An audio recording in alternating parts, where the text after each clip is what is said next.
I had to take some time off because I got a bit sick, but I'm ready to get going again.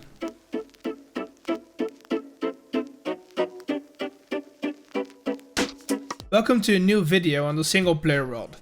I'm currently at the garden farm because I'm doing some off-stream maintenance, but that's not for today. Today, I want to be tackling the rest of the farms that we're building in the village over here. Most of these farms are pretty straightforward. Take the first one for instance. We're building a little too tall flower farm is by powering a bone meal filled dispenser with a clock. Most of these farms work that way. The most challenging part about this is trying to compact it as much as we can, but that's about it.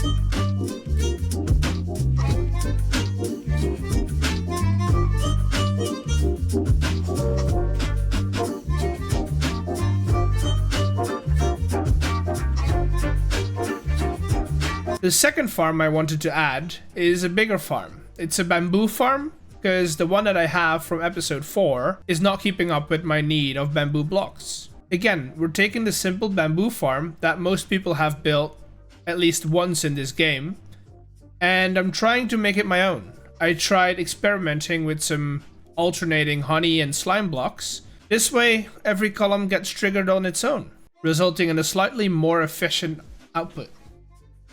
The glowberry farm's up next. I found a way to make a fully automatic farm by combining certain aspects of different farms I found online. I've created a system that when the vines grow to a certain length, they get bone mealed, and shortly after the pistons break them, resulting in the glowberries falling into water stream to be sent over to the hub. It's pretty slow, but it'll just keep running forever.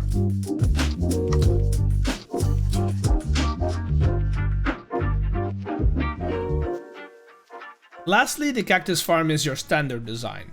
I decided to build it downwards into the ocean, as these types of farms need a lot of space to be efficient. But basically it's repeating the same thing over and over and over until you get as many layers as you want. Of course, I've connected all of these farms up to the central storage unit, and I'll be encasing all of them in similar buildings as what we've been doing so far. So it's a lot of spruce, a lot of jungle, some moss, and a hint of redstone.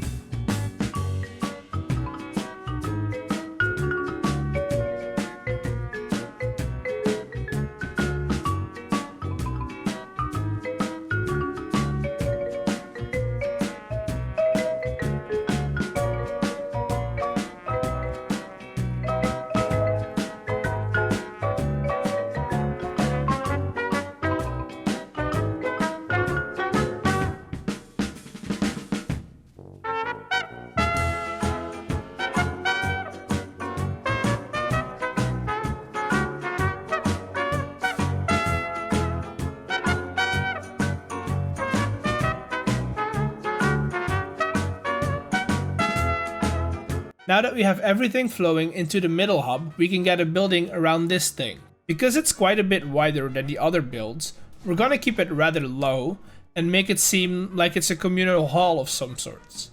With the frame in, and while building up the walls, I'm trying to hide as much of the filters, hoppers, and water streams from the inside. By adding in some windows on the outside, we do get a peek of some of the redstone here and there, as that has been a running theme around all of these farms. The roof is going to be a simple barrel shape, and for the inside I decided to add a bit of bamboo as a detail block. I later decided to place the levers that were on the ground at the ends where the other ones are. And that's gonna be it for the technical side of this episode. Right now there's a town waiting for me that wants its wool replaced by buildings. I've gotten pretty fast at building these small houses, although there are a few odd shapes in the last part that I'll have to figure out once I get to them. But for now, it's pretty much doing the same old thing, adding in the shells of what will be the working class houses. And with those, we're creating narrow alleyways, cozy little squares, and little nooks and crannies to hide in while playing hide and seek.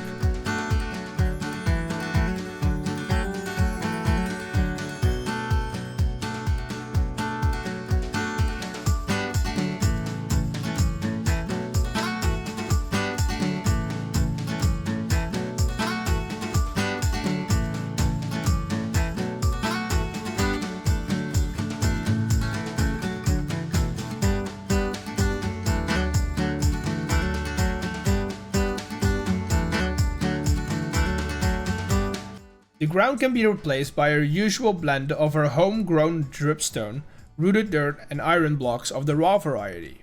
And that gives us a perfect canvas to add some detail to.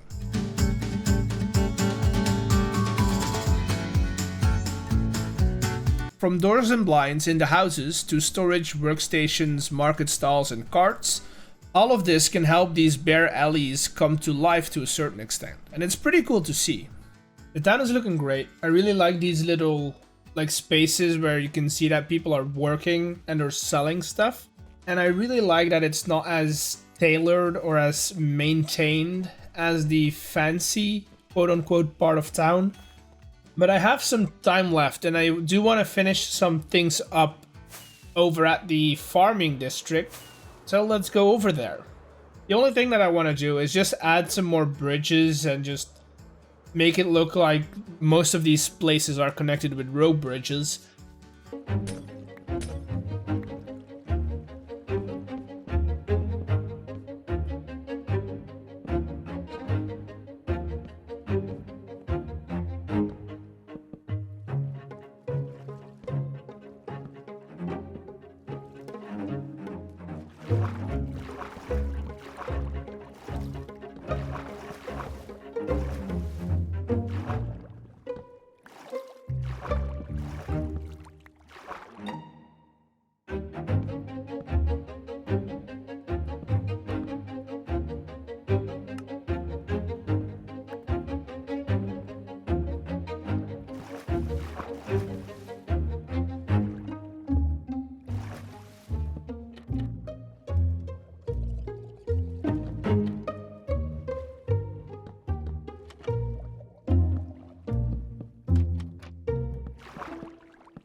And I think with these walkways added to them, that the place seems more coherent. And I like that. I really like that. I also told you guys that we were working on stream to maintain the garden farm. And this is what it looks like. We now have a base. It's connected all the way up to the seafloor, with some decorations in it as well. But it looks complete as of this moment. And it looks really good in my opinion. And with this, I think we have done enough for this video. I hope you liked it. I really did. And if you're curious about what we're going to do with the next part of town, subscribe, leave a like, and I'll see you all in the next one. Bye.